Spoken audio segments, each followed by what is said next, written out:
ಸನ್ಮಾನ್ಯ ಅಧ್ಯಕ್ಷರೇ, ಇವತ್ತು ನೀವು ತಂದಿರತಕ್ಕಂಥ ಸಂತಾಪ ಸೂಚನಾ ನಿರ್ಣಯಕ್ಕೆ ಬೆಂಬಲವನ್ನು ವ್ಯಕ್ತ ಮಾಡ್ತಾ ಶಾಮನೂರು ಶಿವಶಂಕರಪ್ಪನವರು ನಮ್ಮ ಅರಸೀಕೆರೆಗೆ ಭಾಳ ನೆಂಟು. ಭಾಳ ಸಾರಿ ನಮ್ಮ ಅರಸೀಕೆರೆಯಲ್ಲಿ ಅವರ ಒಂದು ಹಿಡಿತದಲ್ಲೇ ನಮ್ಮ ಅರಸೀಕೆರೆ ರಾಜಕಾರಣವೂ ಇತ್ತು. ಅವರು ಭಾಳ ಮಟ್ಟಿಗೆ ಅವರು ಹೇಳ್ದಂಥವ್ರು ಅಲ್ಲಿ ಶಾಸಕರಾಗಿ ಆಯ್ಕೆ ಆಗ್ತಾಯಿದ್ರು. ಅವರ ಸಂಬಂಧಿಕರು ಭಾಳ ಜನ ಇದ್ದಾರೆ. ಅವರನ್ನು ಶಿವಶಂಕರಪ್ಪನವರು ಅಂತಂದರೆ ಯಾರೂ ಪತ್ತೆ ಎತ್ತಿರಲಿಲ್ಲ. ಶಂಕರಣ್ಣ ಅಂತ ಕರೆಯೋರು. ಪ್ರತಿಯೊಬ್ಬರು ಶಂಕರಣ್ಣ ಬರ್ತಾರೆ, ಇವತ್ತು ಶಂಕರಣ್ಣ ಬರ್ತಾರೆ ಅಂತ ಭಾಳ ಅದ್ಧೂರಿಯಾದಂಥ ಆತ್ಮೀಯವಾದಂಥ ಸ್ವಾಗತವನ್ನು, ಗೌರವವನ್ನು ಅವ್ರಿಗೆ ಕೊಡ್ತಾಯಿದ್ರು. ಆದ್ದರಿಂದ ಅವರನ್ನು ನಾನು ಭಾಳ ವರ್ಷಗಳಿಂದ ನೋಡಿದ್ದೇನೆ. ಅವರು ಭಾಳ ಉತ್ತಮವಾಗಿ ಎಲ್ಲರಿಗೆ, ಬಡವರಿಗೆ, ಪ್ರತಿಯೊಬ್ಬರಿಗೆ ಸಹಾಯ ಮಾಡಿರ್ತಕ್ಕಂಥ ಅನೇಕ ನಿದರ್ಶನಗಳನ್ನು ನಾನು ನೋಡಿದ್ದೇನೆ. ನಾವು ಕಾಲೇಜಿಗೆ ಸೇರಿಸ್ಬೇಕಾದ್ರೆ ಅವ್ರ ಹತ್ರ ಕರ್ಕೊಂಡು ಹೋದರೆ ನಿಜವಾಗ್ಲೂ ಬಡವರಿಗೆ ಭಾಳ ಪ್ರಮಾಣದಲ್ಲಿ ಸಹಾಯ ಮಾಡಿರ್ತಕ್ಕಂಥದ್ದನ್ನು ನಾವು ಈ ಸಂದರ್ಭದಲ್ಲಿ, ಈ ಸದನದಲ್ಲಿ ಅವರನ್ನು ಕೊಂಡಾಡಬೇಕಾಗುತ್ತೆ. ಅಂಥ ಒಂದು ಪ್ರಾಮಾಣಿಕವಾದಂಥ ವ್ಯಕ್ತಿತ್ವವನ್ನು ಹೊಂದಿದ್ದಂಥವರು. ಅವರು ಎಲ್ಲ ರೀತಿಯಲ್ಲಿ ಅವರ ಆ ಒಂದು ದಾವಣಗೆರೆ ನಗರವನ್ನು ಯಾವ ರೀತಿ ಅಭಿವೃದ್ಧಿಪಡಿಸಿದ್ದಾರೆ ಅದನ್ನು ನೋಡಿ ನಾವೆಲ್ಲ ಕಲಿಬೇಕಾದಂಥ ವ್ಯವಸ್ಥೆ ಇದೆ. ಅಂಥ ಒಂದು ಉತ್ತಮವಾದಂಥ ವ್ಯವಸ್ಥೆಯಲ್ಲಿ ಆ ನಗರವನ್ನು ಬೆಳೆಸಿದ್ದಾರೆ.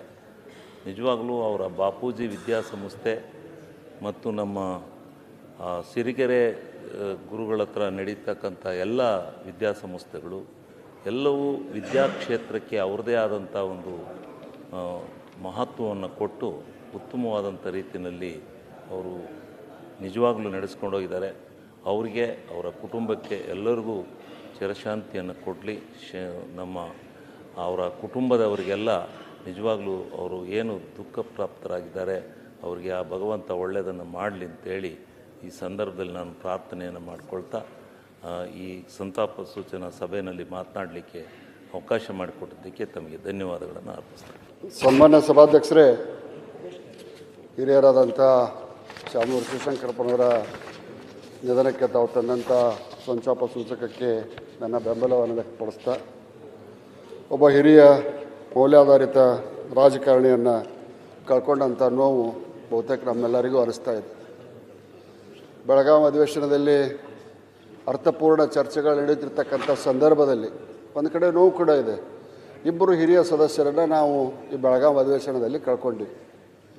ವಿಶೇಷವಾಗಿ ಶಾಮನೂರು ಶಿವಶಂಕರಪ್ಪನವರು ಒಬ್ಬ ಮೌಲ್ಯಾಧಾರಿತ ರಾಜಕಾರಣಿಯಾಗಿ, ಉದ್ಯಮಿಯಾಗಿ, ಬಡವರಿಗೆ ಸಹಾಯ ಮಾಡುವಂಥ ವ್ಯಕ್ತಿಯಾಗಿ ಬೆಳೆದಿದ್ದನ್ನು ಸನ್ಮಾನ್ಯ ಮುಖ್ಯಮಂತ್ರಿಗಳನ್ನು ಆದಿಯಾಗಿ ವಿರೋಧ ಪಕ್ಷದ ನಾಯಕರು, ಉಳಿದಂಥ ಸದಸ್ಯರು ಕೂಡ ಅವರ ಸ್ವಭಾವವನ್ನು, ಗುಣವನ್ನು ಎಲ್ಲರೂ ಹೇಳಿದ್ದಾರೆ. ಅಂಥ ಒಬ್ಬ ವ್ಯಕ್ತಿಯಿಂದ ಕೇವಲ ವೀರಶೈವ ಸಮಾಜಕ್ಕೆ ಮಾತ್ರ ಅಲ್ಲ, ಬಹುತೇಕ ಬಡವರಿಗೆ ಸಹಾಯ ಮಾಡುವಂಥ ಎರಡು ಹಸ್ತಗಳನ್ನು ಕೂಡ ಕರ್ನಾಟಕ ರಾಜ್ಯ ಕಳ್ಕೊಂಡಿದೆ ಅನ್ನುವಂಥ ಭಾವನೆ. ಈ ಸಂದರ್ಭದಲ್ಲಿ ಅವರ ಕುಟುಂಬದ ದುಃಖದಲ್ಲಿ ನಾವೆಲ್ಲರೂ ಭಾಗಿಯಾಗಿದ್ದೇವೆ ಅನ್ನುವಂಥ ಸಂದೇಶವನ್ನು ಅವರ ಕುಟುಂಬಕ್ಕೆ ಸಲ್ಲಿಸ್ತಾ ತಾವು ತಂದಂಥ ಸಂತಾಪ ಸೂಚಕಕ್ಕೆ ನನ್ನ ಬೆಂಬಲವನ್ನು ವ್ಯಕ್ತಪಡಿಸಿ ನನ್ನ ಮಾತುಗಳನ್ನು ನಾನು ಮುಗಿಸ್ತೇನೆ.